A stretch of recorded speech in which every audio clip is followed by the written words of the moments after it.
বিশ্বাস করবেন না, আজকে একটা পেঁপে কাটতে গিয়ে আমার যা অবস্থা হলো, বাপরে বাপ! রান্না তো পরে, আগে সেই লড়াইটা দেখুন। নমস্কার বন্ধুরা, আমি সুবর্ণা চলে এসেছি আপনাদের সামনে আমেরিকা উইথ বাঙালিয়ানা চ্যানেলের পক্ষ থেকে একটা নতুন ব্লগ নিয়ে। কেমন আছেন সবাই? আশা করি খুব ভালো আছেন। আমিও আছি মোটামুটি। আজকে শুরু করছি একটা ব্যস্ততম ব্লগ নিয়ে। আজকে বানাচ্ছি কিন্তু একটা দারুণ খাবার, সেটা হচ্ছে আমাদের বাঙালিদের কিছু কিছু মানুষের প্রিয়, আবার কিছু কিছু মানুষের অপ্রিয়, সেটা হচ্ছে নিম বেগুন। তো যাই হোক, শুরু করছি আজকের ব্লগটা আমার এই সুন্দর ব্রেকফাস্ট দিয়ে, একদম ছিমছাম। জাস্ট পাউরুটি, একটা স্মুদি একটু, আর একটু চা। তো এখানে আমি পেয়ে গেছি অনেক খোঁজাখুঁজির পর আমলা।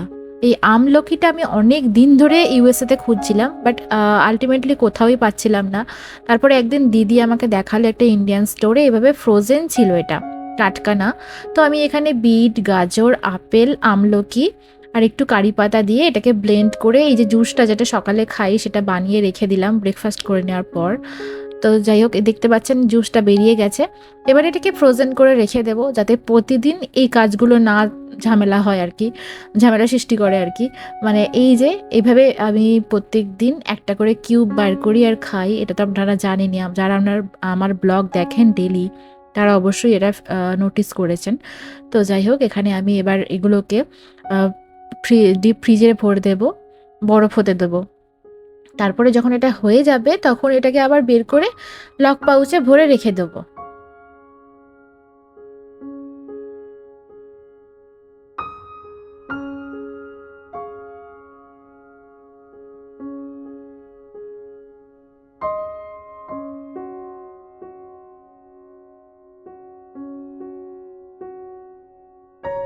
প্রত্যেক দিন তো এই যে কাজগুলো করি সেগুলো দেখানো হয় না, তো আজকে ভাবলাম চলুন একটু দেখাই এগুলো।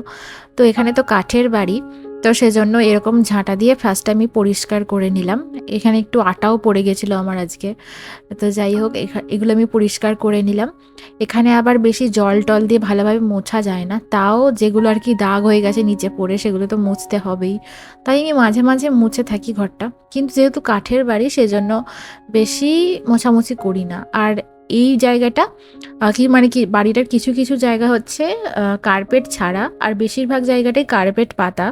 সেই জন্য সেগুলো আবার ভ্যাকুয়াম দিয়ে ক্লিন করতে হয়, ভ্যাকুয়াম ক্লিনার দিয়ে। যদিও এগুলোও ভ্যাকুয়াম ক্লিনার দিয়ে করা যায়, তাও আর কি আমি এইভাবেই করতে অভ্যস্ত। তারপরে আমাদের ওভেনটাও একটু পরিষ্কার করে নিলাম, মানে কুকটপটা, এখানে তো এটাকে গ্যাস বলে না, এটাকে কুকটপ বলে। সবটাই কারেন্টের মাধ্যমেই হয়ে থাকে, তো এটাকেও পরিষ্কার করে নিলাম। এটা বেসিক্যালি যারা ইন্ডিয়ান আছেন আমেরিকাতে বা যে কোনো বিদেশে যারা থাকেন তারা জানেন যে ইন্ডিয়ানদের কতটা স্ট্রাগল করতে হয় রান্নার জন্য। মানে ইন্ডিয়ানরা যে বাড়িতে থাকে সেই বাড়িতে এই কুকটপগুলো একটু বেশি ময়লা হয়ে থাকে, হলুদ তেল এইসব পড়ে। তো ওইগুলোকে একটু বেশি আমাদের তাই পরিষ্কার করতে হয়। আর তাছাড়া রুটি করার সময় ফায়ার অ্যালার্মের ভয় তো আছেই। রুটি একবার পুড়ে গেছিলো যখন প্রথম প্রথম এসছিলাম, তখন আমার প্রায়ই ফায়ার অ্যালার্ম বেজে উঠতো। মানে রুটি একবার পুড়ে গেছে, গোটা ঘর ধোঁয়া হয়ে গেছে, আমরা বুঝতে পারছি না যে কী করবো। আর আছে তো দুটো জানলা ঘরের মধ্যে, তো এই জানলা দিয়ে পুরো ধোঁয়াটাকে বের করতে তারপর দরজা জানলা খুলে রীতিমতো রান্না করতে হয়। যেদিন আমাদের খুব বেশি রান্নার ঝামেলা থাকে সেদিন দরজা জানলা খুলে রান্না করতে হয়, তাছাড়া তো ধোঁয়াটা বেরোনোর একটা জায়গা চাই। তো যাই হোক, এখানে আমি বাইরে এই যে দেখালাম এই জায়গাটা কার্পেট ছিল আর এই জায়গাটা হচ্ছে কার্পেট ছাড়া। তো এই বাইরেটাও একটু মুছে নিলাম, কারণ বাইরে থেকেই তো ধুলোটা ঘরে ঢুকছে, সেজন্য বাইরেটাও একটু মুছে নিলাম। এরপর চলে আসি কার্পেটটা ক্লিনিং করতে। এটা আমি ভ্যাকুয়াম ক্লিনার দিয়ে কিছুটা ভ্যাকুয়াম করে নিলাম জায়গাটাকে।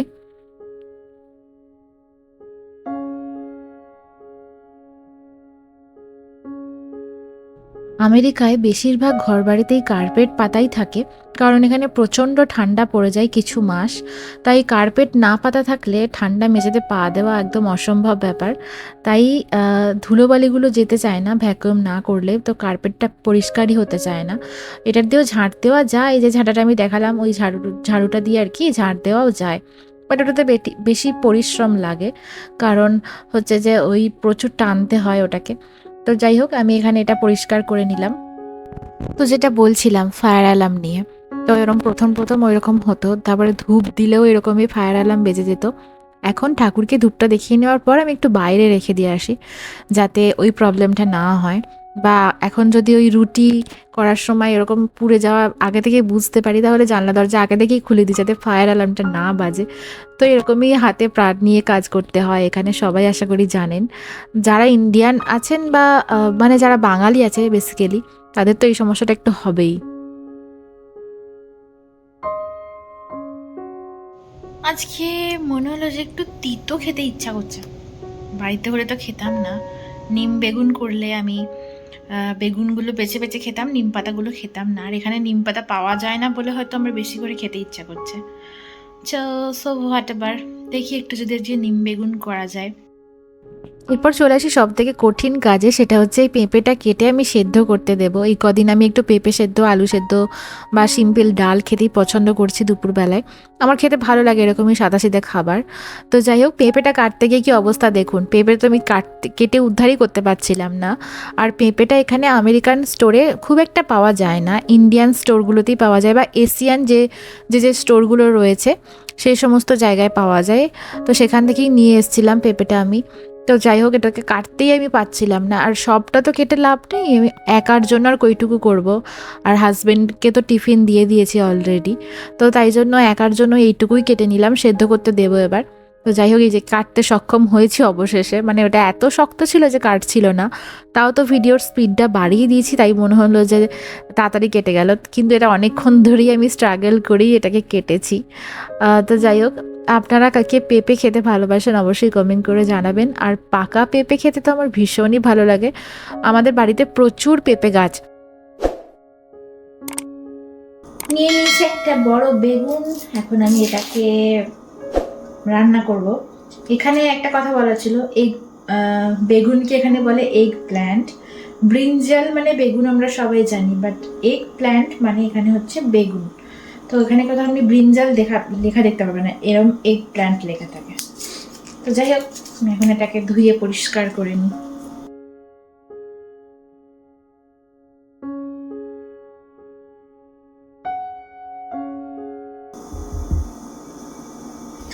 যদিও কতটা বেগুন লাগবে, আসলে আমার বর বেগুনই খেতে চায় না, কি করব, আমাকে একাই খেতে হয়।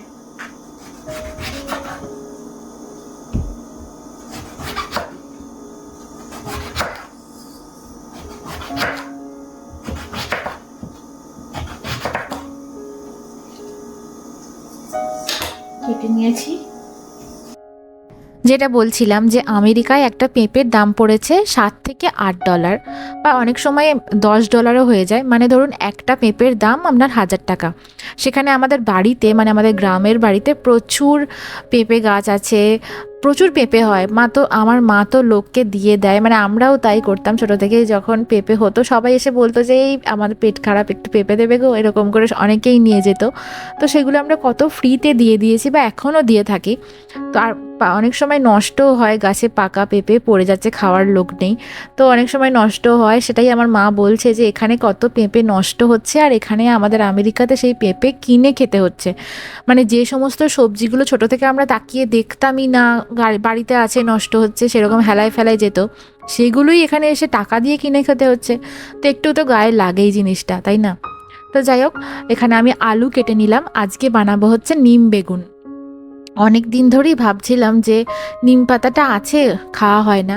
তো এখানে কিন্তু তাই ভাবলাম যে একটু আজকে যখন বেগুন আছেই আর নিম পাতাও আছে, তো একটু করেই দেখি। যেটা বললাম যে বাড়িতে থাকলে কখনো খেতে ইচ্ছা হতো না, মা জোর করে খাওয়াতো।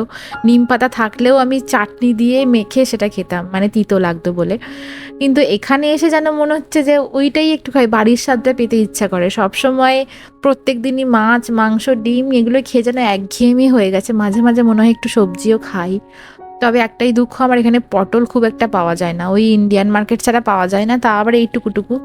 তো সেই জন্য পটলও এখানে খুব একটা খাওয়া হয় না, বাট আমার ইন্ডিয়াতে পটল খেতে ভালো লাগতো। তো যাই হোক, আমি এখানে একটু নুন, হলুদ আর তেল দিয়ে এটা মিক্সচার বানিয়ে নিলাম। তারপরে এই বেগুনগুলোকে এর মধ্যে মাখিয়ে নিলাম, ছোট ছোট করে পিস করে কেটে। আমি পরে একটু চাল গুঁড়িও দিয়েছিলাম, যেটা আমার এখানে অ্যাড করা হয়নি। আমি রিসেন্টলি জানতে পেরেছি যে চাল গুঁড়ি দিলে যে তেলে আপনি বেগুনটা দিচ্ছেন ওই তেলেই ভাজা হয়ে যাবে, এক্সট্রা করে আর বেশি তেল লাগবে না। তো যাই হোক, এখানে আলুটা দিলাম কারণ আমার বর হচ্ছে বেগুন খেতে চায় না, ওর জন্যই আলুটা দেওয়া। তাও আবার ও নিম পাতা খেতে চায় না, তো জোর করে একার জন্য আর কি রান্না করব প্রতিদিন, এই হয়েছে সমস্যা। তো যাই হোক, এখানে আমি আলুটাকে ভাজতে দিয়ে দিলাম, একটু হলুদও দিয়েছিলাম। নিম পাতাতে মনে হয় হলুদ না দিলেও চলে, আমি জানি না, আমি এক্সপার্ট নই। এই রান্নাটা আমি একদম প্রথমই করছি, নিম বেগুনটা জীবনে কোনোদিন রান্না করিনি। আর সব থেকে বড় কথা হচ্ছে, রান্না শিখলাম আমি আমেরিকায় এসে একা একা ইউটিউব দেখে দেখে। বাড়িতে থাকলে আমি রান্না ঘরের দিকেও যেতাম না। আমার মা কোনোদিনই আমাকে যেতে দিত না, বলতো যে এখন মায়ের কাছে আছে, চাদর খেয়ে নে, শ্বশুর বাড়ি গেলে তো এগুলো করতেই হবে। তো যাই হোক, ওই জন্য আমাকে মা কোনোদিনও রান্নার কাছে যেতে দেয়নি, আগুনের কাছে কোনোদিনও যেতে দেয়নি। তো যাই হোক, এগুলো করতে গিয়ে এখন মাঝে মাঝে কান্না পেয়ে যায় যে, মানে এখন তো ঠিক আছে, বাট শরীর খারাপ হলেও যখন করতে হয় তখন মনে হয় সত্যি বাবা কেন যে বড় হলাম, ছোটবেলাটাই ভালো ছিল। এই যে নিম পাতা যেটা বললাম, ড্রাই নিম পাতা, মানে এটা হচ্ছে নিম পাতাটা শুকনো নিম পাতা, এরকম গুঁড়ি পাওয়া যায় পাউডারের মতন, বাট ছোট ছোট নিম পাতা আর কি, মানে খুব বেশি পাউডার একদম মিহি পাউডার সেটা না, ওই পাতাটা আর কি শুকনো করে একটু ড্রাই করে একটু গোড়ানো জাস্ট। তো এটাকে আমি এখন দিয়ে দিলাম ওপর থেকে 2 চামচ নিম পাতা। সেই জন্য নিম পাতাটা ভাজারও অত ঝামেলা নেই, বেগুনের সাথে একসাথেই ভাজা হয়ে যাবে। আর ওইদিকে আমি চাপিয়েছিলাম ওই ধনিয়া বেগুনটা, যেই রেসিপিটা আপনারা অবশ্যই দেখেছেন, আমার ইউটিউবে আমি আপলোড করেছিলাম। তো যারা দেখেননি অবশ্যই দেখে নেবেন, আর ভিডিওটা কেমন লাগলো অবশ্যই কমেন্ট করে জানাবেন। তো একদিকে হচ্ছে আমার ওই ধনিয়া বেগুন, আর একদিকে হচ্ছে নিম বেগুন।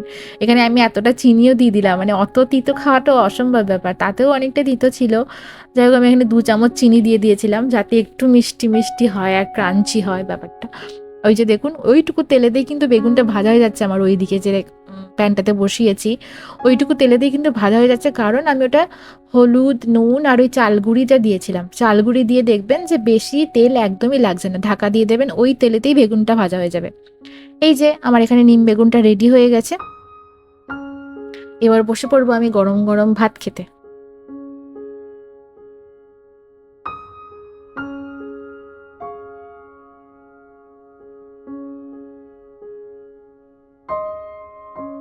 নতুন কিছু রেসিপি বানালে তবেই সেটার ভিডিও করি, ধনিয়া বেগুনটা তো আগে দেখিয়েছি, সেই জন্য এটার তো ডিটেলসে ভিডিও করলাম না, জাস্ট দেখিয়ে দিলাম যে এই রান্নাটাও করছি আমি এখন। তো যাই হোক, ভিডিওটা কেমন লাগলো সবাই অবশ্যই কমেন্ট করে জানাবেন। এখানে আমার রয়েছে পেঁপে আলু সেদ্ধ, নিম বেগুন, ডিম ভাজা, আর রয়েছে ধনিয়া বেগুনটা। এই হচ্ছে আমার আজকের লাঞ্চের মেনু। তো আমি এখন খেতে থাকি, আর আপনারা যারা যারা ভিডিওটা দেখছেন অবশ্যই একটা লাইক দিয়ে দেবেন, এবং যারা নতুন দর্শক আছেন অবশ্যই সাবস্ক্রাইব করে পাশে থাকবেন পরবর্তী ভিডিও দেখার জন্য। অসংখ্য ধন্যবাদ জানাই আমার ভিডিওটা দেখার জন্য। সবাই ভালো থাকবেন, সুস্থ থাকবেন এবং সাবধানে থাকবেন। টাটা।